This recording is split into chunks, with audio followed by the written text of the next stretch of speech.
तो guys welcome. काफी दिनों के बाद मैं वीडियो बना रहा हूँ, पर बहुत ही अच्छे टॉपिक और बहुत ही अच्छी तरीके से रिसर्च करके बना रहा हूँ मैं। आज जितने भी आईटी वाले हैं, नॉन आईटी वाले हैं, या जो आईटी में थोड़ा बहुत भी इंटरेस्ट रखते हैं, और इवन जो आईटी से जिनका दूर दूर से नाता नहीं है, उनको भी डेटाबेस के बारे में जान के काफी अच्छा लगने वाला है। क्योंकि डेटाबेस हम लोग सुनते हैं, पर वो उसकी वर्किंग कैसे होती है, कितने टाइप के होते हैं और क्या चीज होती है एक्चुअल में डेटाबेस, वो आज इस वीडियो के अंदर आपको इतना तो आइडिया जरूर लग जाएगा कि आप नेक्स्ट टाइम जब भी कोई आपके सामने डेटाबेस की बात करेगा, तो आपके माइंड में मेरी वीडियो या ये नॉलेज जरूर आएगा कि भाई मेरे को डेटाबेस पता है। ठीक है। तो मैं स्टार्ट करता हूं आपको एकदम बेसिक से लेके कि डेटाबेस क्या है, कैसे वर्क करती हैं और इनका कहां कहां यूज हो रहा है। ठीक है। तो सबसे पहले हम ये जानने की कोशिश कर रहे हैं कि आखिर डेटाबेस किस चीज का नाम है, किसको बोलते हैं, कौन सा सॉफ्टवेयर है। तो देखिए, सबसे पहले आप इसके नाम को स्प्लिट करो, डेटा और बेस। डेटा का मतलब क्या होता है? Information, facts. ठीक है। जैसे किसने कौन सा सामान परचेज करा, कितना प्राइस था उसका, एक ई कॉमर्स वेबसाइट के एग्जांपल में आप इसको ले सकते हो। फेसबुक पे जब आप कुछ लिखते हैं, इंस्टाग्राम पे आप कोई फोटो अपलोड करते हैं, वो सब भी एक डेटा होता है। वो कहीं ना कहीं जाके स्टोर होता है। जो भी आप टाइप करते हैं, जो भी आप फोटोज अपलोड करते हैं, जो भी आप इवन आप पोस्ट को लाइक करते हैं, कमेंट करते हैं, वो कहीं ना कहीं जाके वो स्टोर होता है।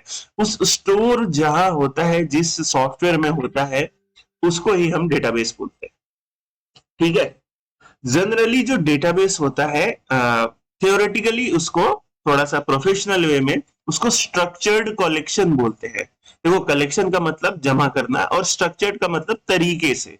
जैसे किसी के रूम में जाएंगे आप, तो अस्त व्यस्त सामान पड़ा हुआ रहता है, वैसा नहीं, एकदम तरीके से उसको सजा के रखने वाली इंफॉर्मेशन को ही हम डेटाबेस बोलते हैं।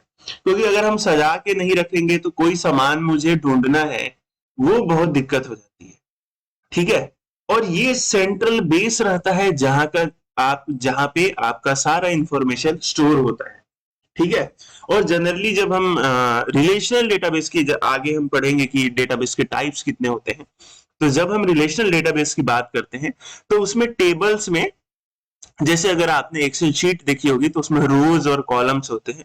तो वो भी एक एक्सेल भी एक टाइप का डेटाबेस है, उसके अंदर भी डेटा स्टोर करते हैं, उसके अंदर भी इंफॉर्मेशन हम कलेक्ट और स्टोर करते हैं। तो उसी तरह से जब आप सॉफ्टवेयर डेवलपमेंट में रहते हैं, आईटी में रहते हैं, जब आप वेबसाइट वगैरह डेवलप करते हैं, मोबाइल एप्लीकेशंस वगैरह डेवलप करते हैं, तो उस समय आपको डेटाबेस की जरूरत पड़ती है। आपको फेसबुक से लेके, व्हाट्सएप से लेके, जितनी भी बड़ी वेबसाइट है, छोटी वेबसाइट है, सब के सब डेटाबेस का यूज करते हैं। ये सिर्फ थ्योरेटिकल लेक्चर नहीं होगा, मैं आगे जाके आपको कोड करके भी बताऊंगा कि डेटाबेस में क्वेरी कैसे चलाते हैं और बाकी सारी चीजें। बट अभी आप इतना जान के रखिए कि जो भी इंफॉर्मेशन है उसको कहीं ना कहीं पे स्टोर किया जा रहा है, वेबसाइट और मोबाइल एप्लीकेशन के थ्रू। वो जिस सॉफ्टवेयर में स्टोर किया जा रहा है, उसको ही हम डेटाबेस बोलेंगे। तो चलिए नेक्स्ट स्लाइड में चलते हैं।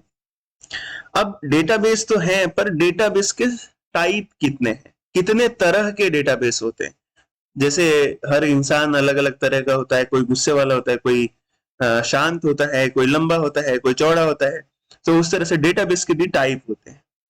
तो जनरली दो टाइप के होते हैं मेजरली, बाकी बहुत सारे टाइप के डेटाबेसेस होते हैं, अलग अलग फंक्शनैलिटी है, अलग अलग उनका चरित्र है, अलग अलग उनकी प्रॉपर्टीज है। बट दो टाइप के डेटाबेस चलते हैं मार्केट में, सबसे ही ज्यादा समझने के लिए भी इजी है। एक होता है रिलेशनल डेटाबेस और एक होता है नॉन रिलेशनल डेटाबेस। ठीक है। देखो, रिलेशनल डेटाबेस में ये होता है कि एक एंट्री, एक एक डेटा जो है वो दूसरे से रिलेट कर रहा है। जैसे सपोज एक पर्सन है, वो पर्सन कहाँ पे काम कर रहा है, एक रिलेशन है ना, वर्क का रिलेशन है। वो पर्सन कहीं पे रह रहा है, उसका रिलेशन है। वो पर्सन कोई मूवी देख रहा है, उससे कनेक्शन है। तो इस टाइप की चीज को जनरली रोज और कॉलम्स में हम लोग डेटाबेस के अंदर स्टोर करते हैं। इसको हम रिलेशनल डेटाबेस बोलते हैं, जिसको आरडीबीएमएस, अगर आप सॉफ्टवेयर डेवलपमेंट के स्टूडेंट है, आईटी के हैं, इंजीनियरिंग कॉलेज में है या बीसीए वगैरह कर रहे हैं तो वहां पे आपको पता चलेगा कि आरडीबीएमएस करके एक चीज होती है, कुछ नहीं होता है, relational database management system, basically software होता है।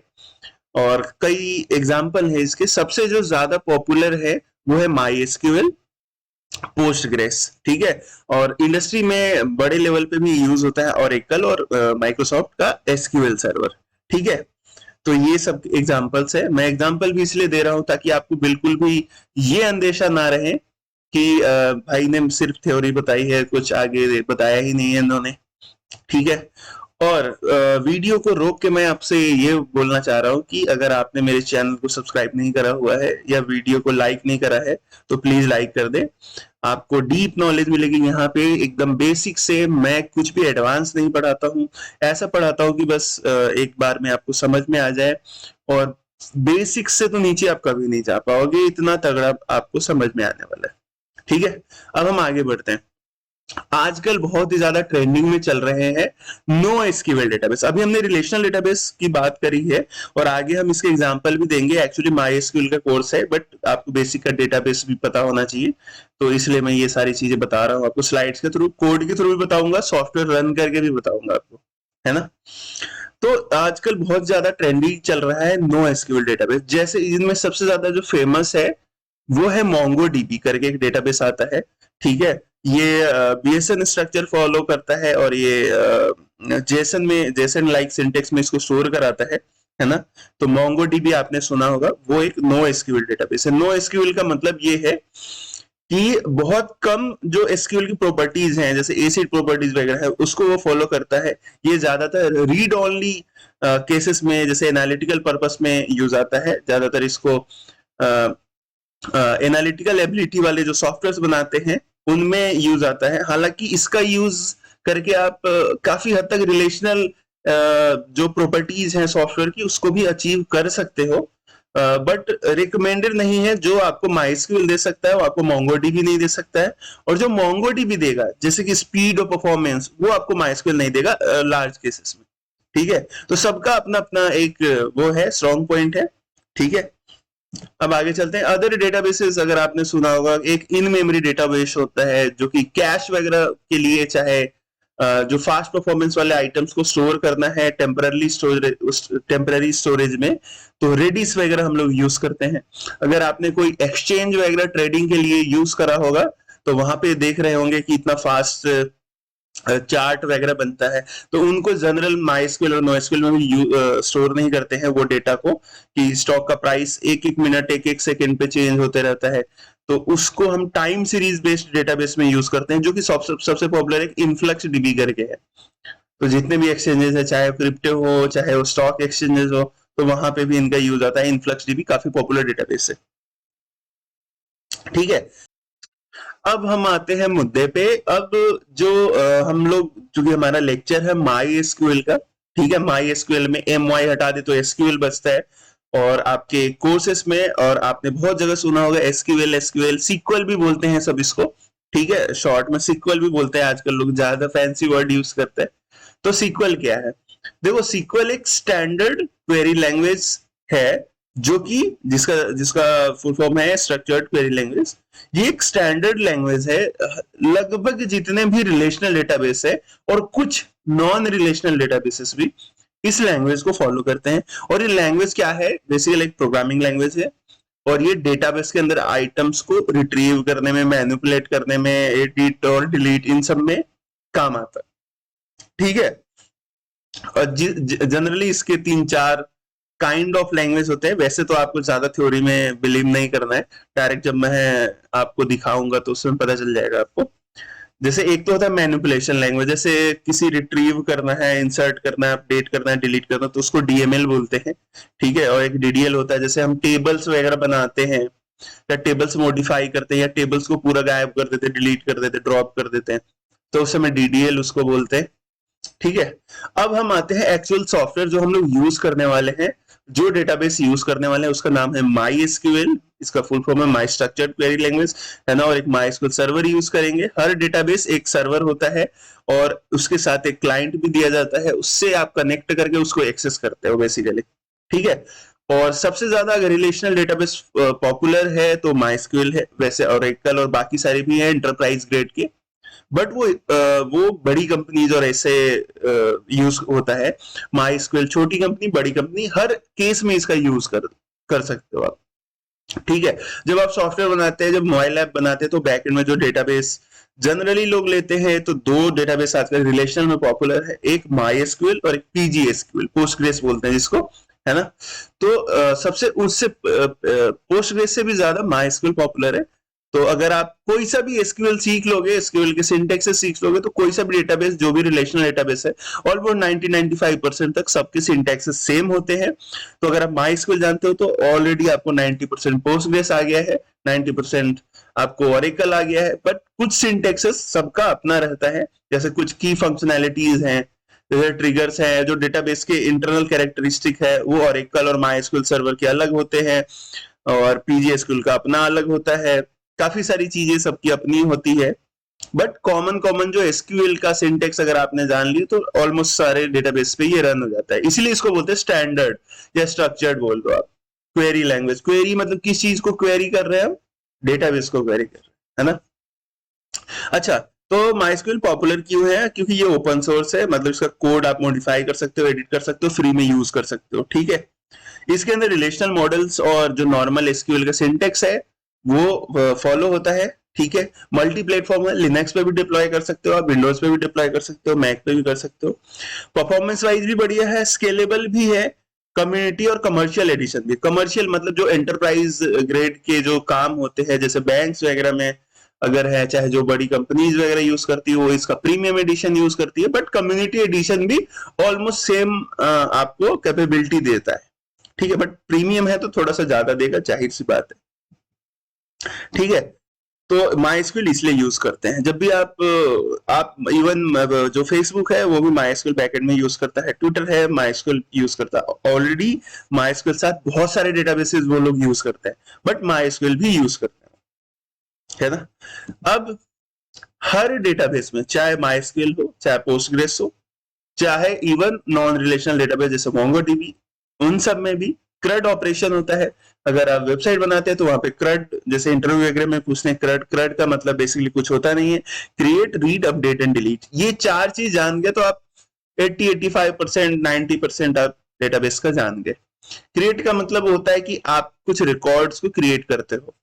ठीक है, रीड का मतलब उस रिकॉर्ड को रिट्रीव करते हो, मतलब डिस्प्ले कराते हो। अपडेट का मतलब उस रिकॉर्ड्स को एडिट करते हो। रिकॉर्ड का मतलब डाटा, डेटा बोलिए आप, इंफॉर्मेशन बोलिए, फैक्ट बोलिए, जो भी आप उसमें टेबल में एंट्री कर रहे हो उसको ही हम लोग डेटा बोल रहे हैं। ठीक है, डिलीट का मतलब उसको डिलीट करते हैं। बेसिकली यही होता है मेन क्रड ऑपरेशन। ठीक है, तो हम माइस्क्यूएल की बात करते हैं, एसक्यूएल का जो नॉर्मल सिंटेक्स है उसकी बात करते हैं। तो हमने यहाँ पे जो क्रड ऑपरेशन देखा है, इसके अंदर जो फर्स्ट पॉइंट है हमारा क्रिएट है। क्रिएट कैसे होता है चलिए देखते हैं। तो हमारा पहला ऑपरेशन है क्रड का क्रिएट। क्रिएट का मतलब होता है रिकॉर्ड्स को हम क्रिएट करते हैं। क्रिएट का मतलब होता है डेटाबेस में हम उसके अंदर इंसर्ट करते हैं बेसिकली। ठीक है, इंसर्ट कैसे करते हैं, हम पहले टेबल बनाते हैं, उसके अंदर कॉलम्स बनाते हैं और उसके अंदर ये वाली क्वेरी रन करते हैं। कैसे करते हैं, क्या करते हैं, अभी आपको लोड नहीं लेना है, मैं डायरेक्ट करके बताऊंगा आपको। ठीक है, बट इतना जान लो ये बेसिक कमांड होती है क्रिएट करने की। ठीक है, नेक्स्ट होता है हमारे पास रीड, यानी कि सेलेक्ट करते हैं हम, मतलब डेटाबेस के रिकॉर्ड्स को रिट्रीव करते हैं।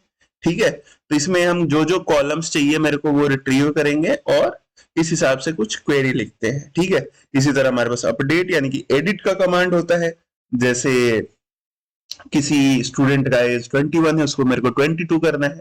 जैसे आप इंस्टाग्राम में जाकर अपनी प्रोफाइल एडिट करते हो, जैसे फेसबुक पे जाके आप कमेंट करते हो और उसको एडिट करते हो, तो वो सब अपडेट बैकग्राउंड में चलता है। वो कैसे चलता है, इस तरह की कुछ क्वेरी होती है, मैं डायरेक्ट आपको डेटाबेस में करके बताऊंगा, बट अभी आप बेसिक्स देख लो। इस तरह से क्वेरी होता है। कुछ याद करना नहीं, 4 क्वेरी याद करनी है। कौन कौन सी, क्रिएट, रीड यानी सेलेक्ट, ठीक है, अपडेट, ठीक है, और डिलीट। डिलीट का मतलब कुछ नहीं है, टेबल का नाम दे दो और जो आपको रिकॉर्ड चाहिए और थोड़ा फिल्टर लगाना है तो वो लगा दीजिए आप और डिलीट कर दीजिए। क्योंकि ये क्रैश कोर्स है, क्रैश कोर्स में तो आप बस बेसिक्स जान पाएंगे। आपको अगर डीप नॉलेज है तो कमेंट करके बताइए, आप मेरे को 1-to-1 पढ़ाई भी कर सकते हो। मैं ऐसे बच्चों को पढ़ाता भी हूँ, 1-to-1 सेशन भी लेता हूँ। तो अगर आपको वैसा करना है तो वैसा कर सकते, बट क्रैश कोर्स में वो बेसिक्स आइडिया लग जाएगा आपको, बेसिक, है ना? ठीक है। अब ये सारा आपने, आप बोलोगे कि भैया आपने थ्योरी तो खूब सारी समझा दी, अब मेरे को तो पता ही नहीं है क्वेरी लिखूं कहाँ, कौन से सॉफ्टवेयर यूज करना है, माई स्क्यूएल मैंने कभी देखा ही नहीं लाइफ में। ठीक है। तो इन सब का अपने पास निदान है, अपने पास सोल्यूशन है। ठीक है। अपने को एक जैम्प डाउनलोड करना है। ठीक है। जैम्प करके एक सॉफ्टवेयर आता है जिसके अंदर काफी सारी चीजें होती है, जैसे पीएचपी और अपाची सर्वर वगैरह होता है काफी सारा। ये विंडोज के लिए अवेलेबल है।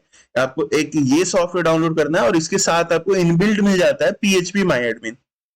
बहुत लोग जो जैम्प नहीं डाउनलोड करते हैं, सिर्फ पीएचपी माई एडमिन और माइस्क्यूएल डाउनलोड कर लेते हैं, तो उससे भी काम चल जाएगा आपका। ठीक है। बट आपको जैम्प अगर डाउनलोड करोगे, विंडोज के लिए आता है, तो आपको इसके अंदर ऑलरेडी इनबिल्ट सारी चीजें मिलेगी। और कहां से डाउनलोड करना मैं बता देता हूं। ठीक है। आपको जैम्प खाली टाइप करना है। ठीक है। और यहाँ पे देखो डाउनलोड लिंक है, ये अपाची फाउंडेशन का प्रोजेक्ट है। अब डाउनलोड करोगे तो इसके अंदर ये 8.0 वाला ये पीएचपी वर्जन है। ठीक है। यहाँ से 64 बिट जनरली होगा आपका कंप्यूटर, वहां से आप डाउनलोड कर लो। सिर्फ 150 MB के आसपास है और मैंने डाउनलोड कर रखा है। जैसे आप इसको डाउनलोड करेंगे ना, और जब आप इसको इंस्टॉल करेंगे, तो जितने भी है सर्वर और माइस्क्यूएल ये सब ऑटोमेटिक इंस्टॉल हो जाएंगे। ठीक है। आपको कुछ दिमाग ही नहीं लगाना, मान लो ये पैकेज सॉल्यूशन है। ठीक है। जब आप इसको डाउनलोड कर लोगे और ऐसे आप सर्च करोगे इधर जैम्प, तो ये इसका कंट्रोल पैनल आ जाएगा। जब आप इसको कंट्रोल पैनल, तो आपको दो चीजें स्टार्ट करनी है। एक अपाची, यानी कि ये वेब सर्वर है बेसिकली, और ये माइस्क्यूएल। ये माइस्क्यूएल मतलब डेटाबेस का सर्वर है। ठीक है। ये आपको स्टार्ट कर लेना है। ठीक है। जैसे स्टार्ट हुआ, जैसे ही स्टार्ट होता है तो आपको क्या करना है, ऐसे लोकल होस्ट खोलना है, लोकल होस्ट, और इसमें php माई एडमिन ऐसे टाइप करेंगे आप, तो आपका जो डेटाबेस है वो खुल जाए। तो जैसे ही आप लोकल होस्ट और स्लैश में php माई एडमिन लगाएंगे, तो इस तरह से जो इसका इंटरफेस है ये खुलेगा। ये डेटाबेस नहीं है गाइस, ये डेटाबेस को मैनेज करने, डेटाबेस को आप देख नहीं पा रहे हो, डेटाबेस को मैनेज करने का ये इंटरफेस है। ठीक है। जिसको आप ऑलमोस्ट डेटाबेस बोल सकते हो, बट ये डेटाबेस को मैनेज करने का इंटरफेस है। ठीक है। जिसको हम php माई एडमिन बोलते हैं। इसी तरह का एक सॉफ्टवेयर आता है गाइस, माई स्क्यूएल का वर्क बेंच आता है। ठीक है। इसमें भी आप जैसे आप इसको खोलेंगे ना, तो ये भी डेटाबेस का क्लाइंट है। इसके अंदर आप उसका सर्वर का यूआरएल और बाकी सारी चीज डाल दोगे ना, तो ये खोल देता है पूरा आपके डेटाबेस को मैनेज करने के लिए। ठीक है। अब ये जो php माई एडमिन है, बहुत ही ज्यादा पॉपुलर है, बहुत इजी टू यूज है, और लोकल सर्वर पे यानी कि आपके सिस्टम पे ही इंस्टॉल हो जाएगा बहुत तगड़े तरीके से। जैम्प और php माई एडमिन का जो कॉम्बो है ना, बहुत शानदार है। ठीक है। इसके अंदर कैसे यूज करना है, काफी सारे ऑप्शन आ रहे हैं, आपको कंफ्यूज बिल्कुल नहीं होना है। 2-3 ही चीज आपको यूज करनी है। यहाँ पे आप जाएंगे, जैसे डेटाबेस पे है, ये मैंने डेटाबेस पे क्लिक कर दिया है। ठीक है। अब यहाँ पे देखिए, यहाँ पे आपके पास लोकल होस्ट आ रहा होगा, ये मेरा AWS और बाकी सारी चीजें हैं, आपको इस पे ध्यान नहीं देना है। ठीक है। अब मुझे डेटाबेस क्रिएट करना है, तो मैंने डेटाबेस पे क्लिक किया, डेटाबेस का नाम डालूंगा मैं। ठीक है। मान लो टेस्ट यूट्यूब डाल दिया मैंने डेटाबेस का नाम। ठीक है। आप इसको बाय डिफॉल्ट ऐसे रहने भी दे सकते हो। ठीक है। और यहाँ पे मैंने क्रिएट कर लिया। मेरे पास ऑलरेडी इतने, ये 2-3 तो बाय डिफॉल्ट बने हुए हैं। ये जो रोजिले मैंने बनाया है, और जो अभी टेस्ट यूट्यूब है ये अभी मैंने बनाया है। ठीक है। अब जब डेटाबेस बन जाता है ना दोस्त, तो इसमें आपको टेबल्स बनाने पड़ते हैं। तो जैसे मान लो, मुझे टेबल्स का मतलब क्या होता है, कि वो चीज जो किसी डेटा को स्टोर कर रही है, टाइप ऑफ डेटा को। सपोज कि मैं एक स्कूल के लिए सॉफ्टवेयर बना रहा हूँ, या वेबसाइट बना रहा हूँ, या ऐप बना रहा हूँ। अब डेटाबेस में स्टूडेंट की एंट्री करानी है, तो मैं यहाँ पे एक टेबल बनाऊंगा, स्टूडेंट्स। ठीक है। स्पेलिंग गलत कर दी मैंने, स्टूडेंट्स। ठीक है। और इसके अंदर कितने कॉलम, मतलब क्या क्या स्टूडेंट का चाहिए मेरे को, तो एक उसका नाम चाहिए, एक उसकी एज चाहिए। ठीक है। और एक उसकी सिटी चाहिए, तो 3 कॉलम्स हो गए। और एक एक्स्ट्रा में उसकी आईडी होती है, स्टूडेंट की यूनिक आईडी, जो डेटाबेस की होती है। तो मैंने टोटल 4 ले लिए। मान लो आप जितना मन उतना ले सकते हो, 10 ले सकते हो, 50 ले सकते हो। ठीक है। अब मैंने यहाँ पे कर दिया क्रिएट। क्रिएट कर ले तो गाइस सबसे पहले मैं इसको आईडी दे देता हूँ कि हर स्टूडेंट की एक आईडी होगी। वो स्कूल वाली आईडी नहीं है दोस्त, ये जो डेटाबेस के अंदर जो आईडी बनती है ना वो वाली आईडी। अगर नहीं समझ में कोई इश्यू नहीं है। आप अब आईडी होती है नंबर में जनरली होती है, तो मैंने यहाँ पे इंट ले लिया है। अगर यही चीज टेक्स्ट में होती तो टेक्स्ट या वेर कर ले लेता मैं, ठीक है, बट आईडी नंबर में ले लिया। लेंथ में मान लो इसका 5 दे देता हूँ, और ए आई यानी कि ऑटो इंक्रीमेंट, बाकी सारे छोड़ दो, आपको नहीं समझ में आ रहा है, एडवांस डेटाबेस का कॉन्सेप्ट है। ए आई यानी कि ऑटो इंक्रीमेंट, जब भी इसके अंदर कोई नया स्टूडेंट की एंट्री डलेगी तो ऑटो इंक्रीमेंट हो जाएगा। जैसे मान लो उसकी आईडी 1 है तो नेक्स्ट स्टूडेंट की आईडी ऑटोमेटिक 2 हो जाएगी। अब मुझे क्या क्या लेना है उस स्टूडेंट का, नाम लेना है। नाम कैसे, नाम उसका कैरेक्टर यानी टेक्स्ट में होता है तो वेर कर ले लेंगे। अगर बहुत ही ज्यादा कोई मेरे को स्टोर करना है 100-200 लाइन की, तो मेरे को टेक्स्ट लेना पड़ेगा। 100-200 लाइन भी ज्यादा बोल दिया, देख लो इसका मैक्सिमम लेंथ दे रहा है 65535, ठीक है। और वेर कैरेट जैसे ये 535 तक जाता है, ठीक है। तो इस तरह से दिया हुआ है। मान लो इसके अंदर 200 कैरेक्टर्स का इसका नाम हो जाएगा। उसका एक एज ले लेता हूँ, एज अगेन इंटीजर में चाहिए अपने को, यानी नंबर चाहिए। तो मान लो मैंने एज 3 नंबर का ले लिया, क्योंकि 100 साल से 999 साल से तो कोई ज्यादा जिएगा नहीं। ठीक है। और एक सिटी हो गया, मान लो कि भाई वो कौन सी सिटी में रहता है, ठीक है। तो ये भी मैं वेर कर ले लेता हूँ। ये वेर कर मतलब वेरिएबल कैरेक्टर्स, कैरेक्टर यानी टेक्स्ट, ठीक है। ये ले लेता हूँ मैं 100 कैरेक्टर का, ठीक है। और मैं इसको एंटर प्रेस कर देता हूँ। तो जैसे कर दिया तो मेरा ये टेबल क्रिएट हो गया, ठीक है। अब जो मैं स्टोर करूंगा ना इन्फॉर्मेशन, देखो है ना, तो अब मैं जब स्टोर करूंगा ना तो इसी के अंदर करूंगा। तो एक स्टोर करने का हमारे पास क्या कमांड था, ये रीड करने का, ये क्रिएट यानी इंसर्ट यानी कि स्टोर करने का कमांड था। देखो फुल करके बता रहा हूँ। ये कैसे करते हैं, इंसर्ट इनटू और टेबल का नाम, टेबल का नाम हमारा क्या है, ये टेबल का नाम हमारे पास स्टूडेंट, ठीक है। और जो डेटाबेस का नाम है हमारे पास टेस्ट यूट्यूब, और ये हमारा सर्वर है, ठीक है। जनरली लोकल होस्ट आता है यहाँ पे, ठीक है। ये इसको काट देता हूँ मैं। तो अभी हम क्वेरी से नहीं इंसर्ट करेंगे, डायरेक्ट यहाँ से इंसर्ट कर सकते हैं। तो यहाँ पे मैंने इंसर्ट पे क्लिक किया है।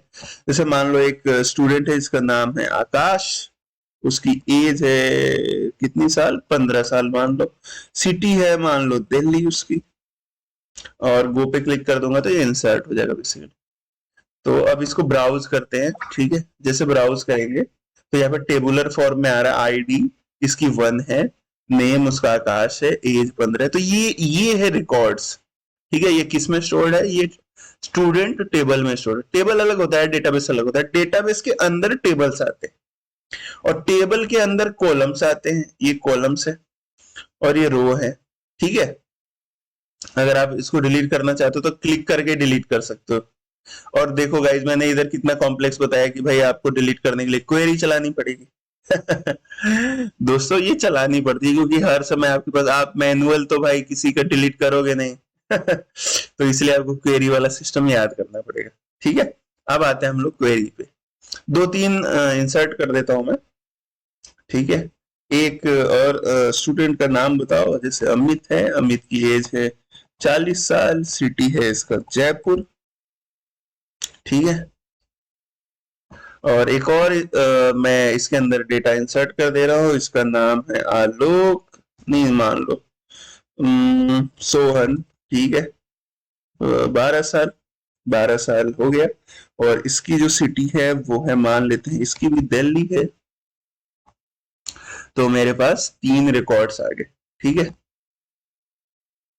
तो अभी तो मैं मैनुअल इंसर्ट कर रहा हूँ, ठीक है, मैनुअल इंसर्ट कर रहा हूँ। अभी 3 डेटा है मेरे पास। अब मैं चाह रहा हूँ कि एक डेटा जो है मैं क्वेरी से करूँ, जो मैंने आपको यहाँ पे कमांड्स बताए थे कैसे करूँ, ठीक है। तो इंसर्ट इनटू टेबल का नाम, क्या क्या डालना है यानी कि कॉलम्स के नाम, और उसकी वैल्यू क्या रहेगी वैसे। जैसे इंसर्ट इनटू, जैसे ये इनका एम्प्लॉय करके टेबल है, उसमें first name last name salary डालना है, तो जॉन डो और उसकी सैलरी, ठीक है। तो उसी तरह हम ऐसे डालेंगे। तो एक काम करते हैं, हम एक क्वेरी चला देते हैं, इंसर्ट इनटू, हम स्टूडेंट्स वाले टेबल में डाल रहे हैं, ठीक है। और इसमें हम क्या क्या डालेंगे, उसका नाम डालेंगे, उसका एज डालेंगे, अब देखो यहाँ पे नाम, एज और सिटी है, इसके अलावा कुछ मत डालना नहीं तो एरर आ जाएगा। और उसकी मैं सिटी डालूंगा और स्पेस दूंगा, उसकी क्या क्या वैल्यू रहेगी, ठीक है। तो वैल्यू में देखो उसकी वैल्यू डाल देंगे हम लोग। तो एक मान लो उसका स्ट्रिंग में है, चूंकि नाम नाम मान लो मुस्कान है उसका, ठीक है। और एज मान लो उसकी, अब तो स्ट्रिंग में है नहीं, एज तो मान लो 20 ईयर्स है, ठीक है। सिटी उसकी मान लो जयपुर है, ठीक है, ऐसे है। और गो पे क्लिक कर दूंगा मैं, तो ये इंसर्ट हो जाएगा हमारे पास। और इंसर्ट होने के बाद नीचे दिख रहा है कि ये इंसर्ट हो चुका है। तो ठीक है, तो हमारे ये इंसर्ट कमांड हमने सीख लिया है। इंसर्ट कैसे करते हैं, जिस भी टेबल में डालना पड़ता है वो टेबल का नाम, और जैसे नेम डालना है कि क्या डालना है वो लिख दो, और उसके साथ साथ उसकी वैल्यूज लिख दो, और बस क्वेरी हिट करा दो।